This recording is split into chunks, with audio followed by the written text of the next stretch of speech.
Thank you very much, Jim. I guess we live in such exciting times right now where the world is really shifting towards a new way of doing business currently.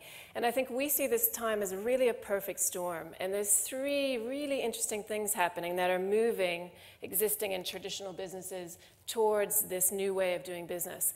I think the first one, which is so exciting, is that brands are really moving from the ownership in a marketing team to ownership by the people around the world.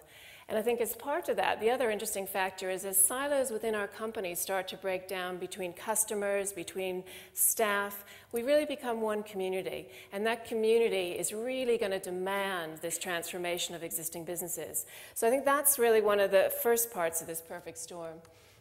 I think the other really, really exciting thing, which people like Nick, Cliff, many of you in the room have been working at this for decades, is really starting to see an exciting movement of new types of businesses that are being shaped right now. And internally, we classify those in 4 different types of classification just to help us make it more tangible to our different businesses. And these are just a sampling of some of them. We've built hundreds of different case studies under each of these categories. The first one is very much around value-driven businesses. So putting people and planet at your core with profit. And many examples of organizations that have done that from the start and some that are just on that journey right now, like Pumas of the world. Second category is what we internally call purpose-driven businesses. So they start out for a purpose, but they're also making profit as well. Participant is one of my favorites in that category. And the third category is social enterprise, where the profit goes back into scaling the response to the issue. So purpose-driven, but profit going back in. And the last one, which Nick is a part of, which is really exciting, are new investors looking at how do you scale this new ecosystem that's being delivered to help support this new type of business. And one of the things in this context as a Virgin Group, what we've been looking at, the third thing, I think, the third part of the perfect storm is really the leadership that's coming to bear. You know, Ray Anderson was obviously one of the first and certainly one of our heroes. And now you have people like Paul Polman. You have people like Jochen Zeitz from Puma. So lots more leaders stepping up, as Jim was referring to as well, to start to promote this new type of business. So in this context, about 8 years ago, when we were looking at what kind of foundation should we start for the Virgin Group, we wanted to start something that wasn't a typical grant-making organization. We wanted to start a catalytic engine that would really go out and challenge, inspire, and support our 200 businesses around the world, as well as other businesses, to really move more quickly towards business as a force for good.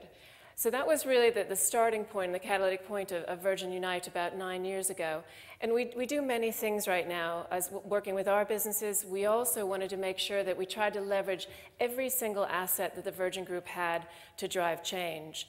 And what I thought I'd show you now is just a couple examples of what we do that are also one of the things we want to do is look towards how do we help support this new ecosystem right now that's emerging. So I'll just show you a couple quick examples.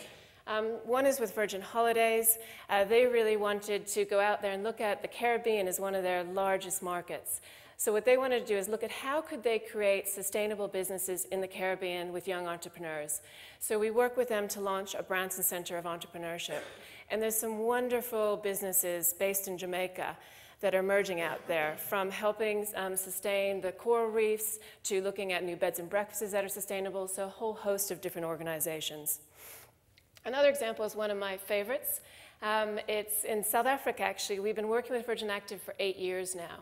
And we started to pilot some really interesting, one of the things that people in the township wanted was us to bring fitness and wellness to the townships. So we found a few social entrepreneurs and we started gyms literally in their backyard. And this is a case as one of my favorites. Richard has a long way to go to get as fit as these chaps, but a great little organization that out of these pilots, what we've learned from the community is they really wanted 2 things from Virgin Active in South Africa. One, they wanted Virgin Active to work with the government to bring physical education back into the schools. And the second thing is they wanted a gym, a full-service gym in Soweto. So on the first one, Virgin Active is working closely with the government. And on the second one, what Virgin Active have done in South Africa is worked really closely with the community of Soweto to create a gym that was made specifically for them. So one of the things they wanted is they wanted entrepreneurs from the local community to be part of the gym.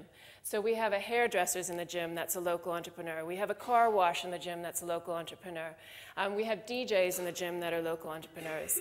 And the other things they wanted services. So they wanted a creche. They wanted computers so that people could access the internet.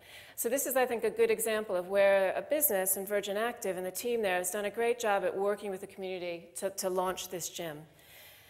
So those are just a couple quick examples on the local ecosystem side. But we also felt and we feel that businesses that are global have a responsibility to look at how do they create a new ecosystem on a global scale as well, from a global governance perspective, to really tackle some of the tougher issues where there may be leadership gaps. Climate is obviously one of those right now globally. So one of the things that we've done is we have, again, something internally that we call Global Leadership Initiatives, where we bring together great partners. We come up with a business model of where the gap may be. We then bring in the funding, we bring in great management teams, and then we spin out the organization to be an independent body with no branding association from any of the partners. So one of the first ones we did was something that we call the Carbon War Room, and that was really the gap that we saw there was that market-based models to reducing carbon weren't speeding and scaling quickly enough. So we put in place the Carbon War Room so that it could go out there and help break down barriers as well as get finance flowing into technology ideas that were already there. So that was one example on a global side. Another issue that we looked at is conflict and a need to have a new type of leadership that purely led on behalf of humanity that could go in and help resolve conflict. And that was the brainchild, really, of Peter Gabriel and Richard many years ago. And so we incubated at Unite and pulled together a group called the Elders, which really focuses right now on helping resolve conflict, but also helping tackle tough global issues like child marriage, for example. And so we've got a great group of people, and again, a great management team that runs that currently. So those are just a couple examples of some of the work we do around the ecosystem. And none of this, I guess, would be possible without people. So one of the things that we're so passionate about is how do we create this community of people around the world that truly never accept the unacceptable and really become entrepreneurs in their own right to drive change in whatever they do and reinvent how we live and we work in the world. And we have a number of programs across the Virgin Group to help engage people. As Jim mentioned, we just launched the Screw Business as Usual book, and we've used that as a platform across the group to get every single person, again, as part of a competition, coming up with ideas on how they can change what they do every day. So that's just a tiny bit of a snapshot. I guess in closing, I think the question really is not just the survival of traditional businesses, but our survival as humanity. And I think it's all of our responsibility out there. Unfortunately, Larry and Sergey are not going to be able to save us from the trajectory we're currently headed on right now as humanity. So I think we're very excited about this moment in time and the potential that we all have to come together and really move towards this new way of doing business.